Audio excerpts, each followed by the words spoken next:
So basically, to full circle, both of my two videos is I have been a victim of forms of financial abuse and control and injustice. And despite my gifts and talents and abilities, and despite God's promises, and I just wanted to come on here to encourage you that if you're doing something that's not wrong, that's not illegal, and if you have a gift and talent ability, you, as I do, have the right to be successful. It is our God-given right to be successful. It is our God-given right to be prosperous. It is our God-given right to be abundant by the works of our hands and to abound in every good work. God tells us that he comes that we may live a rich and satisfying life.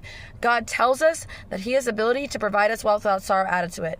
God tells us that he will give us everything that we need at all times. And though some of us lack having everything that we need, despite everything that we have that we need, because he tells us we will lack no good thing, if there's something that you're doing that people misperceive and say, oh, she's a risk to prosper.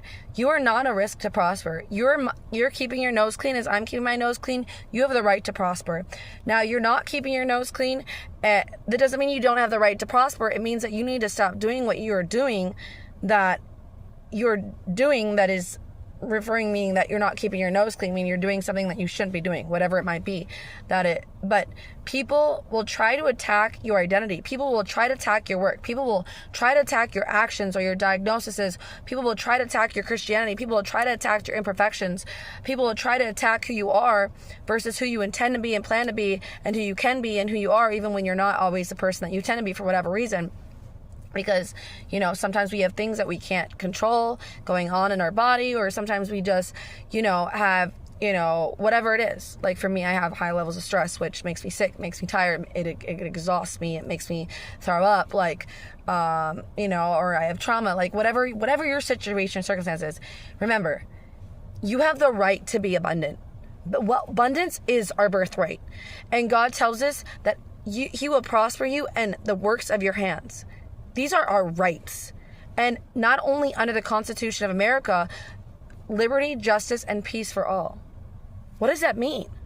And freedom, what does that mean? So remember to fight for your rights and to pray over your rights and declare God's word over yourself and over your life. Because the enemy will try to attack you. The enemy will try to say, oh, blessing her is a risk. She might do this or do that, but you know what you're doing. And you know what you're not doing wrong. And you know that you're not doing what other people are saying you're doing. Because remember, you are who, not what the world says you are. You are who God says you are. And you are who you know that you are. That is not the enemy lying to you or trying to take your life.